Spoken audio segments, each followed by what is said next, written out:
Hello guys, मेरा नाम नीरज बड़ेटा और आज देख रहे हैं आज मूवी फन। और ये मूवी फन में ये मूवी बहुत ही रोमांचक और आप उस टाइप की मूवी है जो देख के आपका पानी छूट सकता है। देखिए पूरी मूवी को एकदम अच्छे से। तो कहानी की शुरुआत होती है एक लड़की को दिखाते हुए जिसका नाम ऐना होता है और वो अपने दोस्त के कहने पर एक बिलियनियर एंटरप्रेन्योर का इंटरव्यू लेने के लिए जाती है।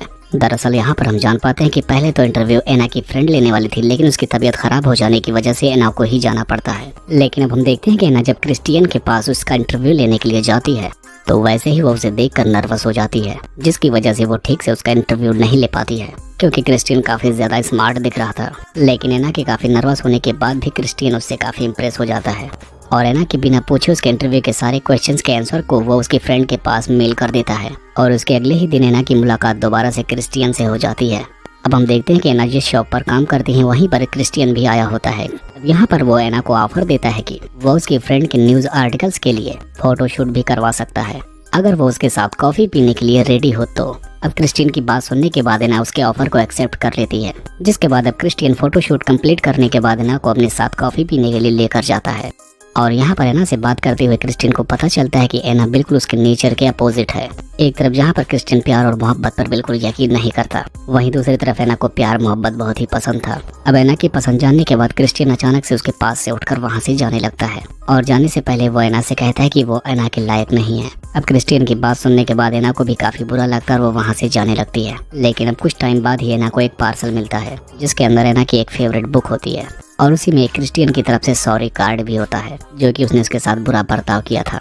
तभी ऐना की फ्रेंड उसकी ग्रेजुएशन कंप्लीट होने की खुशी में उसे एक बार में लेकर जाती है और बार में आने के बाद ऐना यहाँ पर ओवर ड्रिंक कर लेती है और अब वो क्रिस्टियन को बार बार फोन करके उससे कहती है कि वो उसकी गिफ्ट को अब वापस कर देगी और उसके बिहेवियर के लिए वो उसे कभी माफ नहीं करेगी। अब ऐना की ऐसी बात सुनने के बाद क्रिस्टियन तुरंत उसी बार में पहुंच जाता है जहां पर ऐना थी और वहां से वो ऐना को साथ में लेकर अपने होटल में चला जाता है। अब सुबह के टाइम जब ऐना को होटल रूम में होश आता है तब वो सोचती है कि रात के टाइम क्रिस्टियन उसके साथ जरूर इंटीमेट हुआ था। लेकिन यहाँ पर क्रिस्टियन ऐना से कहता है कि उसे घबराने की कोई भी जरूरत नहीं है, वो जैसा सोच रही है उनके बीच ऐसा हुआ ही नहीं है। जिसके बाद वो वापस ऐना को उसके घर पर पहुंचा देता है, जिसके बाद क्रिस्टियन के इस बिहेवियर पर ऐना भी खुश हो जाती है। जिसके बाद अब ये दोनों एक दूसरे से फिर से रेगुलर मिलने लगते हैं। इसी बीच क्रिस्टियन ऐना से बताता है कि वो उसके पीछे रिलेशनशिप में तभी आएगा जब वो उसके नॉन डिस्क्लोजर एग्रीमेंट पर साइन कर देगी।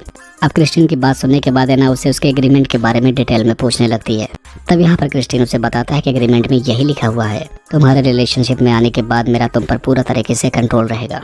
तुम क्या खाओगी, कहाँ रहोगी, कैसे रहोगी, किस तरीके से रहोगी, यानी तुम्हारा सब कुछ मेरे ही कंट्रोल में रहेगा। और आगे बताते हुए क्रिस्टियन उससे कहता है कि उसके रिलेशनशिप में ऐना उसे खुद से टच नहीं कर सकती। अब इसके बाद वो ऐना को एक रूम में लेकर जाता है जिसे वो रेड रूम कहा करता था। यहाँ पर वो ऐना को बताता है कि वो जब भी सेक्स करेंगे तो वो इसी कमरे में करेंगे और उसे पूरे रिलेशनशिप में सबमिशन बनना पड़ेगा और वो उसका मास्टर रहेगा और जब भी वो कोई गलती करेगी तो उसके साथ वो सेक्स करने के टाइम उसे पनिश करेगा। अब क्रिस्टियन ऐना को सब कुछ बताने के बाद उसे कॉन्ट्रैक्ट पर रिसर्च करने के लिए कहता है और वो उससे कहता है कि वो जब भी रेडी हो जाए तो वो उसके कॉन्ट्रैक्ट पर साइन कर दे। अब यहाँ पर ऐना क्रिस्टियन की बात से अक्वर्ड हो जाती है और अब घर से आने के बाद वो क्रिस्टियन को इग्नोर करने लगती है।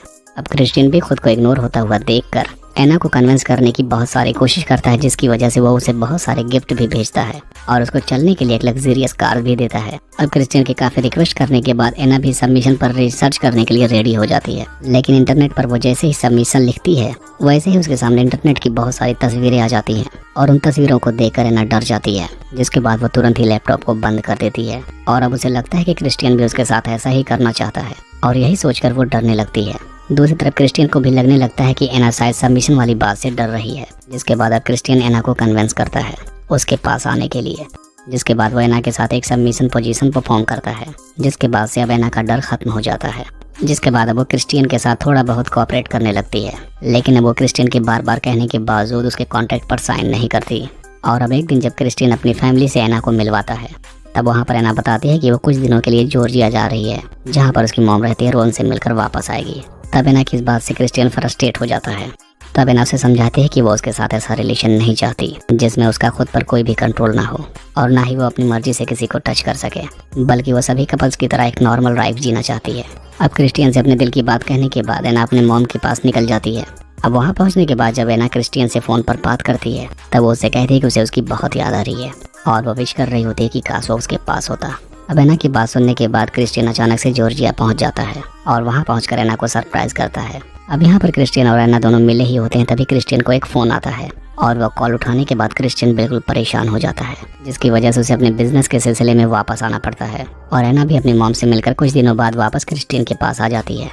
लेकिन यहाँ पर एना नोटिस करती है कि क्रिस्टियन जब भी उसके साथ इंटीमेट होता है तो उसके साथ नए नए परफॉर्मेंस करता है और हर बार उसकी फैंटेसी बढ़ती ही जा रही थी। अब क्रिस्टियन की बिहेवियर से एना बहुत हर्ट हो जाती है और वो उसे इस बात से बिगड़ने लगती है कि वो उसके साथ नॉर्मल रिलेशन में रहे। और यहाँ पर एना उससे अब एग्जैक्ट रीजन पूछती है कि आखिर वो उसके साथ क्या करना चाहता है, जिसके लिए उसे कॉन्ट्रैक्ट पर साइन करनी होगी। अब एना की बात सुनने के बाद क्रिस्टियन उससे कहता है कि उसका नेचर ही ऐसा है जिसकी वजह से वो बाकियों की तरह नहीं रह सकता। उसकी बस एक ही फैंटेसी है कि वो बहुत से भी ज्यादा तरीकों से सेक्स करना चाहता है। अब क्रिस्टियन की बात सुनने के बाद एना काफी गुस्से में आ जाती है और क्रिस्टियन को उसके बहुत सारे तरीकों में से एक ही तरीका परफॉर्म करने को कहती है। अब क्रिस्टियन एना की बात सुनने के बाद उसे समझाने की काफी कोशिश करता है और उसको वार्निंग भी देता है, लेकिन एना अपनी जिद पर ही अड़ी रहती है। अब आखिरकार क्रिस्टियन एना को रेड रूम में लेकर जाता है, जिसके बाद वो उसके साथ एक ही तरीका परफॉर्म करता है, जिसकी वजह से एना को बहुत तकलीफ होती है। लेकिन इसी बीच एना देखती है कि उसे जितनी ही तकलीफ हो रही है क्रिस्टियन को उतना ही मजा आ रहा था। और इस बात से एना को क्रिस्टियन से नफरत हो जाती है और वो उसे छोड़कर वहाँ से हमेशा के लिए चली जाती है। और जाने से पहले वो क्रिस्टियन से कहती है कि वो वैसी बिल्कुल नहीं जैसा वो उसे समझता है और आगे से वो कभी उससे मुलाकात तक नहीं करेगी। और इस मूवी का फर्स्ट पार्ट यहीं पर खत्म हो जाता है।